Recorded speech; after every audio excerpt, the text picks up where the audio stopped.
Washington থেকে Tehran, পুরো বিশ্ব আজ এক ভয়াবহ আতঙ্কে স্তব্ধ। কিন্তু কেন?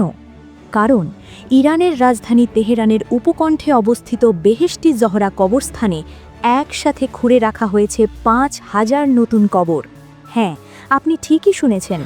ইরান ঘোষণা করেছে এই ৫,০০০ কবর তারা মেহমানদারির জন্য নয়, বরং আগত মার্কিন সেনাদের লাশের জন্য আগাম বুকিং দিয়ে রেখেছে।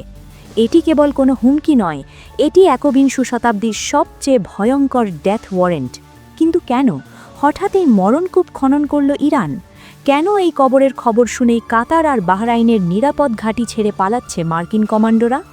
আজকের ডিকোড বাংলাতে আমরা এই মৃত্যুপুরীর পেছনের আসল রহস্য উন্মোচন করব।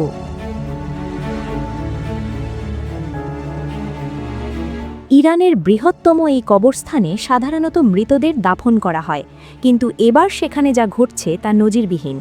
ইরানের তথ্য অনুযায়ী ডোনাল্ড ট্রাম্পের আল্টিমেটামের জবাবে ইরান এই চরম পথ বেছে নিয়েছে। ইরান পরিষ্কার বার্তা দিয়েছে, আমেরিকা যদি মনে করে তারা ইরানে হামলা চালিয়ে নিরাপদে ফিরে যাবে, তবে তারা ভুল ভাবছে। এই ৫,০০০ কবরের প্রতিটি গর্ত আসলে একজন মার্কিন সেনার জন্য খনন করা হয়েছে। তারা বলছে, তোমরা যদি আমাদের মাটিতে যুদ্ধ করতে এসো, তবে তোমাদের কফিন বয়ে নেওয়ার লোকও খুঁজে পাবে না। এটি একটি সাইকোলজিক্যাল ওয়ারফেয়ারের সর্বোচ্চ পর্যায়ে, যেখানে ইরান পৃথিবীকে বুঝিয়ে দিচ্ছে তারা কেবল প্রতিরোধের জন্য নয়, বরং শত্রু নিধনের জন্য শেষ পর্যন্ত প্রস্তুত। কিন্তু এই কবরের খবর পাওয়ার ঠিক ২৪ ঘন্টার মাথায় কেন ইউরোপের দেশগুলো তাদের নাগরিকদের তড়িঘড়ি করে ইরান ছাড়ার নির্দেশ দিল? তবে কি পর্দার আড়ালে যুদ্ধের তারিখ চূড়ান্ত হয়ে গেছে?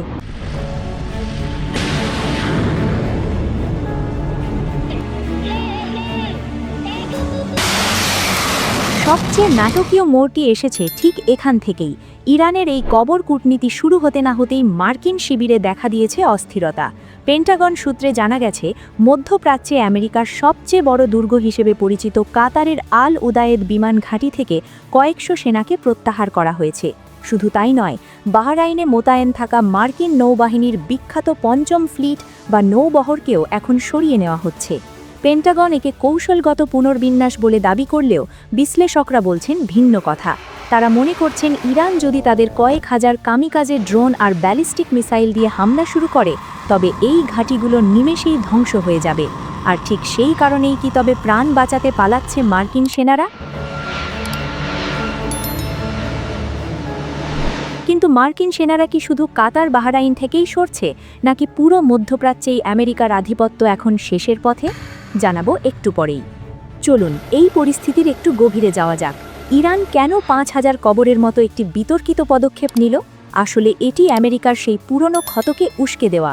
ভিয়েতনাম বা ইরাক যুদ্ধে হাজার হাজার মার্কিন সেনার কফিন যখন হোয়াইট হাউসের দরজায় পৌঁছেছিল, তখন আমেরিকার অভ্যন্তরে তীব্র বিক্ষোভের সৃষ্টি হয়েছিল। ইরান ঠিক সেই মনস্তাত্ত্বিক জায়গাতেই আঘাত করেছে। তারা জানে, আমেরিকার সাধারণ মানুষ আর কোনো মৃত সৈন্যের কফিন দেখতে চায় না। অন্যদিকে জাতিসংঘে ইরানের মিশন প্রধানের চিঠিটি পরিস্থিতিকে আরও জটিল করেছে। তিনি স্পষ্ট বলেছেন, আক্রান্ত হলে অঞ্চলের প্রতিটি মার্কিন ঘাঁটি হবে তাদের বৈধ লক্ষ্যবস্তু। এর মানে হলো, আমেরিকা যদি হামলা চালায়, তবে ইরান কেবল নিজেকে রক্ষা করবে না, বরং মধ্যপ্রাচ্যে আমেরিকার সব মার্কিন শক্তিকে মাটির সাথে মিশিয়ে দেবে। এই ৫,০০০ কবর আসলে সেই চরম পরিণতিরই একটি অগ্রিম মহড়া।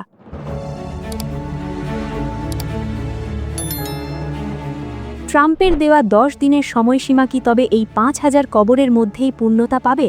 ওয়াশিংটন কি তার সৈন্যদের এই নিশ্চিত মৃত্যুপুরীতে পাঠাবে, নাকি শেষ মুহূর্তে পিছু হটবে?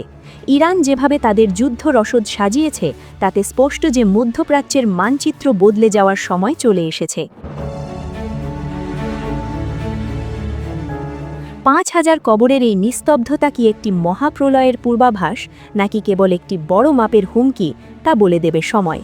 আপনার কি মনে হয়, ইরানের এই ৫,০০০ কবরের হুমকি কি ডোনাল্ড ট্রাম্পকে আলোচনার টেবিলে ফিরিয়ে আনবে, নাকি আমেরিকার সত্যিই বড় কোনো যুদ্ধের দিকে ধাবিত হচ্ছে? কমেন্টে আপনার মতামত লিখুন। নিয়মিত ভিডিও পেতে চ্যানেলটি সাবস্ক্রাইব করে বেল আইকনটি বাজিয়ে দিন। আর ইরানের সেই গোপন আন্ডারগ্রাউন্ড মিসাইল সিটি সম্পর্কে বিস্তারিত জানতে আমাদের এই ভিডিওটি এখনই দেখুন। দেখা হবে ডিকোড বাংলার পরবর্তী পর্বে। আজ এ পর্যন্তই। ধন্যবাদ।